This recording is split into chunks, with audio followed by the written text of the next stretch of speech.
gonna demonstrate some grooming tips for you right now. So my first tip is making sure we do this later in the day. I would not recommend brushing and grooming in the beginning of the day when he is full of energy. So I think it's about like 4 o'clock or so right now. He's had his 2 training sessions today. He's had lots of playtime with the other dogs. So that battery is drained a little bit right now.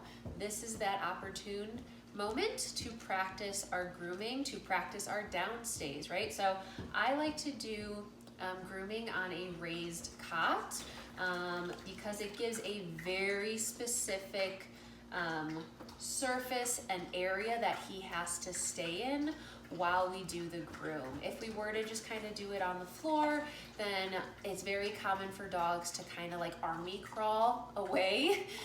So if they're on a raised cot like this, then it's very obvious when he is on it and when he is off of it. Hi, buddy. And I know that you were saying that you were having some difficulty with the face area, so knowing that information, I wouldn't start with his face right away. So maybe starting with any other part of his body. So I'm just gonna kind of start, well, on his tummy right now since he is laying on his back. Good. And staying nice and calm, giving that verbal good, nice and calmly. Good. Good.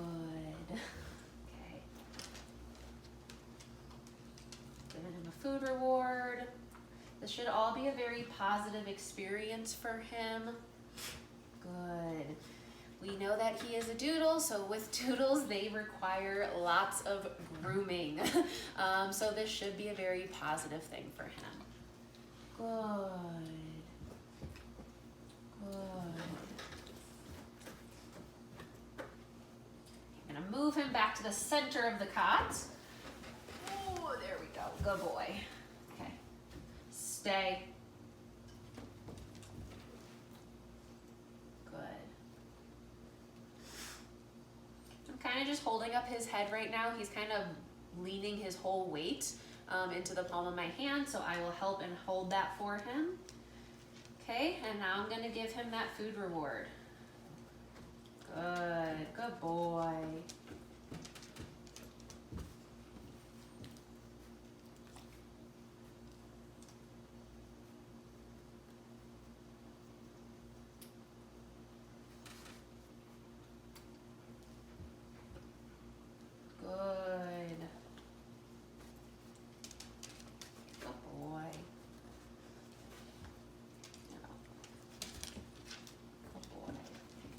And I'm not sure if you've had a conversation with your groomer.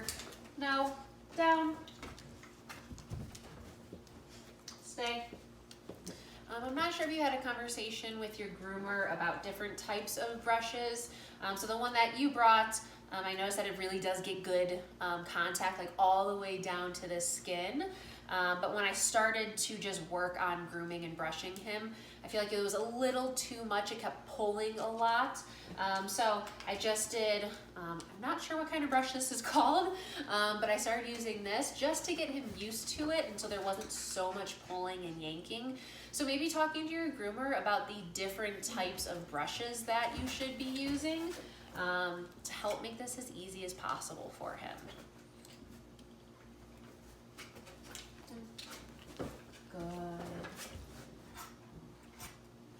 So switching up the different types of brushes can also help.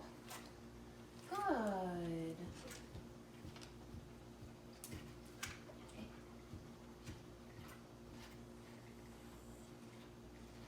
Good.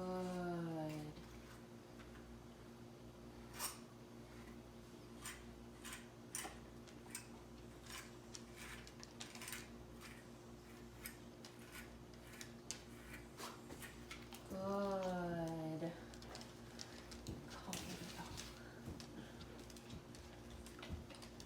Good boy. Good. And if you guys are brushing him every day, The grooming sessions shouldn't be very long, 5, maybe 10 minutes max.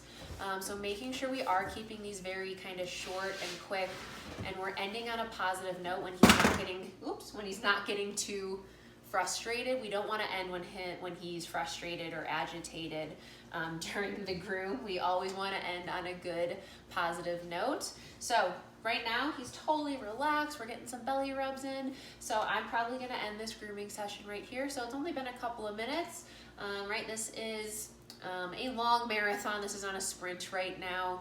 This is something he will have to do for the rest of his life. So making sure we just start with these small increments of grooming sessions. Good boy. So I hope you found this helpful, and I'm sure Shamrock is going to be super, super excited to see you guys tomorrow at 3 o'clock. Hope you enjoy the rest of your evening. We'll see you tomorrow.